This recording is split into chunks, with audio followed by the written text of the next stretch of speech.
আমি আব্বাস সিদ্দিকীর মাকে গালি দিয়েছিলাম, আমাকে ক্ষমা করে দিন বড় ভাইজান, ক্ষমা করে দিন ছোট ভাইজান। দেখুন এই নির্লজ্জ বেহায়ার পুরো ভিডিওটা। বড় ভাইজান ছোট ভাইজানের যে গালাগালিটা করেছিলাম মা তুলে, আমি বিশাল অন্যায় কাজ করেছি। আসসালামু আলাইকুম এভরিওয়ান, সবাই কেমন আছেন? আশা করছি ভালো আছেন।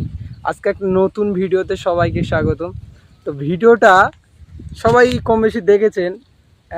এই নির্লজ্জ বেহায়া যে কিছুদিন আগে ভাইজানকে গালি দিয়েছিল, ভাইজানের মামাসি তুলে গালি দিয়েছিল।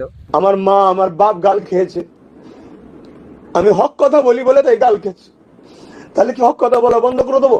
না, বন্ধ করবো। সে আজকে প্রকাশ্যে সোশ্যাল মিডিয়াতে এসে বলছে, আমি আব্বাস সিদ্দিকীর মাকে গালি দিয়েছিলাম, আমাকে ক্ষমা করে দিন বড় ভাইজান, ক্ষমা করে দিন ছোট ভাইজান। দেখুন এই নির্লজ্জ বেহায়ার পুরো ভিডিওটা। সবাই আমাকে চেনেন মস্তান বলে, ভালো নাম আজিবার। আমি যে বড় ভাইজান ছোট ভাইজানের যে গালাগালিটা করেছিলাম মা তুলে, আমি বিশাল অন্যায় কাজ করেছি। তখন তার পরদিন আমার ভাই আহসান ভাই আমার সকাল 10টায় ডাকে মিডিয়া নিয়ে, যে তুই ভুল স্বীকার কর, খুব বাজে কথা বলেছিস। ভিডিও তো সব দেখলেন, এখন আপনার কি মতামত? ভাইজান কি একে মাফ করে দেওয়া উচিত, বা এর মাফ করে দিতে হবে, এমন আপনার মতামত অবশ্যই কমেন্ট বক্সে জানাবেন।